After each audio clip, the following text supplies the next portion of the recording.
Hello. आज हम करने वाले हैं question 1 part 3 of exercise 5.1। Question 1 states that in which of the following situations does the list of numbers involved make an arithmetic progression and why। हमें ये पता लगाना है कि जो सिचुएशन हमें गिवन है उससे जो नंबर्स जनरेट होने वाले हैं क्या वो एक अर्थमेटिक प्रोग्रेशन बना रहे हैं या नहीं। तो सिचुएशन क्या दी हुई है हमें, the cost of digging a well after every metre of digging when it cost ₹150 for the first metre and raises up by ₹50 for each subsequent metre. कि अगर आप एक वेल खुदवाते हैं तो हर पहले मीटर के लिए आपको 150 देना होता है और उसके बाद अगले हर मीटर के लिए आपको ₹50 देना होता है। ठीक है, तो अब हमें ये बताना है कि ये जो सिचुएशन से हमें नंबर्स जनरेट होने वाले हैं क्या वो एक एपी बनाएंगे या नहीं। तो जब हमने पहले ही फर्स्ट मीटर डिग किया वेल को, तो फॉर द फर्स्ट मीटर हमने कितना कॉस्ट पे किया, हमने पे किया ₹150। लेकिन जब हम सेकेंड मीटर 2 मीटर हमने उसको डिग किया तो पहले मीटर के लिए हमें पे करना पड़ा ₹150 जो कांस्टेंट है। हर पहले मीटर पे हमें ₹150 पे करना है और उसके बाद अगले मीटर पे हमें ₹50 पे करना है। तो ₹150 फॉर द फर्स्ट मीटर और उसे अगले मीटर के लिए हमें पे करना पड़ा ₹50। तो टोटल हो गया ₹200। ठीक है, अब अगर हम 3 मीटर्स वेल डिग करते हैं तो पहले मीटर के लिए तो हमें 150 देना ही देना है। उसके बाद अगले 2 मीटर के लिए हमें ₹50 plus ₹50। This was for the first metre, this was for the second metre and this was for the third metre. तो हमने टोटल पे किया ₹250। ठीक है, अगर हम 4 मीटर्स वेल डिग करते हैं तो पहले मीटर के लिए हमने डिग किया, पहले मीटर के लिए हमने पे किया ₹150, दूसरे मीटर के लिए 50, तीसरे मीटर के लिए 50 and then for fourth metre also we paid 50। तो टोटल हमारा हो गया ₹300।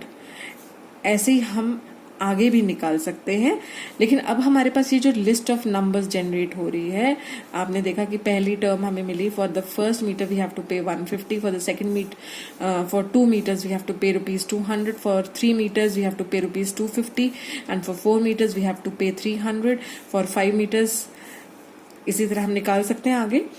अब ये जो हमारे को नंबर्स मिले 150, 200, 250, 300, ये जो कॉस्ट हमें मिल रही है क्या ये एक एपी बना रही है या नहीं।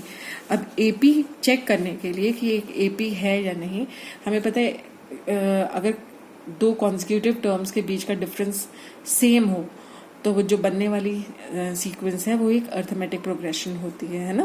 तो इसके लिए हम चेक करेंगे कि हमारी 2 कॉन्जिक्यूटिव टर्म्स के बीच का डिफरेंस हर बार सेम आ रहा है या नहीं।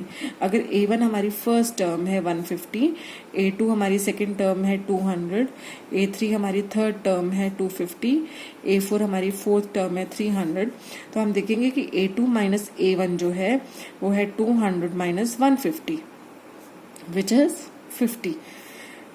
A3 माइनस A2 अगर हम कैलकुलेट करते हैं तो that is 250 minus 200 which is also 50।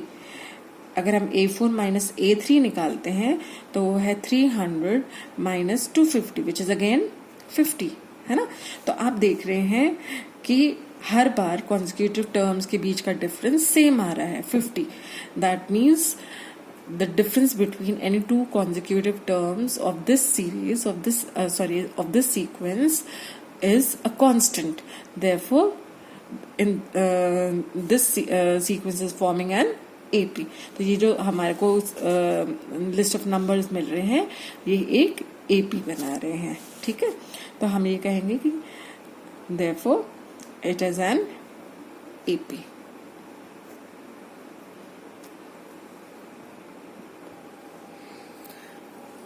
Now moving on to the fourth part।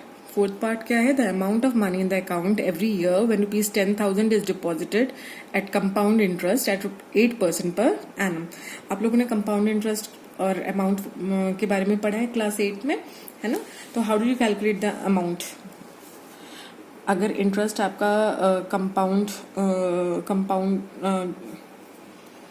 If the interest is being compounded, तो अमाउंट निकालने का फॉर्मूला होता है P into 1 plus R upon 100 raise to the power n. यहाँ P is the principal, R is the rate of interest and n is the time. ठीक है, तो हमारे को यहाँ पर क्या निकालना है? Amount.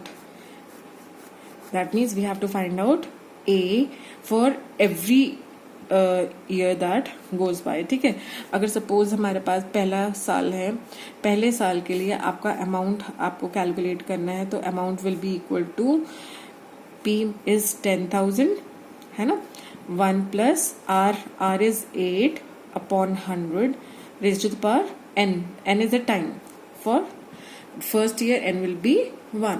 So this is equal to 10,000 into, आप जब इसका एलसीएम लेंगे तो ये हो जाएगा 100 plus 8 which is equal to 108 upon 100. जब हम इसको कैलकुलेट करेंगे तो आपका आंसर आएगा 10800. ठीक है, तो पहले साल के एंड में हमारा अमाउंट होगा 10800. ठीक है, अमाउंट क्या होता है? Principal plus the interest.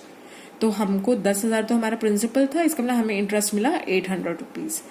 अब हम अगर सेकेंड ईयर के लिए कैलकुलेट करते हैं, if we are calculating this was for the first year, ये है सेकेंड ईयर के लिए, तो सेकेंड ईयर के लिए हमारा अमाउंट होगा, principal was 10,000, 1 plus R is 8, rate of interest is 8 upon 100. Now n is 2. हम सेकेंड ईयर के लिए कर रहे हैं, 2 साल के लिए कर रहे हैं ना, तो हम यहाँ पे क्या पुट करेंगे? 2. इफ 2 years के लिए हम कैलकुलेट कर रहे हैं, तो this is equal to 10,000 into 1 plus 8 upon 100 raise to the power 2, which is further equal to 10,000 into, अगर हम यहाँ एलसीएम लेते हैं तो this is 100 plus 8 square. So this is equal to 10,000 into 108 upon 100 का होल स्क्वायर. ठीक है, इसको सिंप्लीफाई करने पर, आप सिंप्लीफाई करेंगे तो यहाँ ये जीरोज सारी इससे कैंसिल हो जाएंगे और आपके पास सिंपली 108 का स्क्वायर बचेगा विच इज इक्वल टू 11664. ठीक है, अगर आप 3 साल के लिए 3 साल के बाद का अमाउंट कैलकुलेट करते हैं, अगर नंबर ऑफ ईयर्स जहां पर आपके पास 3 है, तो amount will be equal to 10,000 into 1 plus 8 upon 100 raise to the power 3, क्योंकि यहाँ पर आपके पास टाइम ड्यूरेशन है दैट इज 3 years. 3 साल के लिए आप कैलकुलेट कर रहे हैं. So this is equal to 10,000 into 100 plus 8 upon 100 का cube. So this is equal to 10,000 into 108 का क्यूब अपॉन, तो आप देखेंगे आपके पास बचेगा 108 cube upon 100 which is equal to 1259712 upon 100.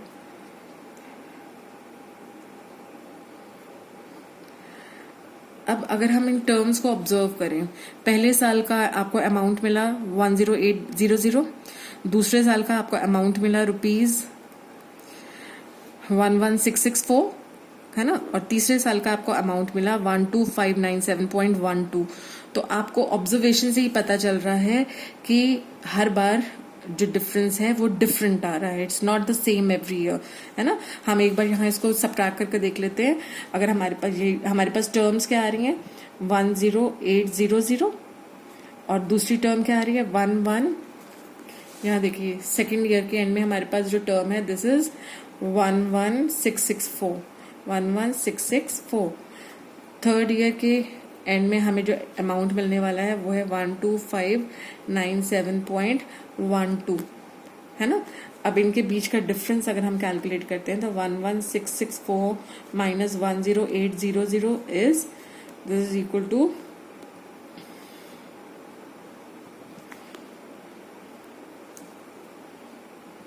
ठीक है, and 12597.12 minus 11664 is equal to 12597.12 minus 11664 is 933.12.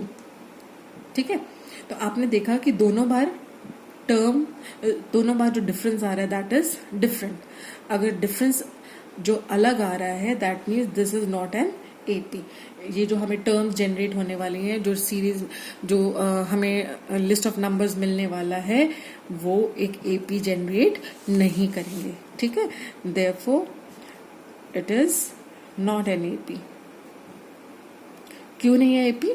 Because the difference between consecutive terms is not the same. हमने सेकेंड टर्म में से फर्स्ट टर्म सब्ट्रैक्ट करके देखा था तो डिफरेंस वाज 864. फिर हमने थर्ड टर्म में से सेकेंड टर्म सब्ट्रैक्ट करके देखा तो डिफरेंस वाज 933.12. है ना, तो डिफरेंस दोनों बार डिफरेंट आ रहा है. क्योंकि डिफरेंस अलग अलग है that means this is not an AP. क्योंकि एपी की पहचान ही यही है कि कॉन्जिक्यूटिव टर्म्स के बीच का डिफरेंस हमेशा सेम होता है. आई होप आपको ये क्वेश्चन समझ आए. Thank you.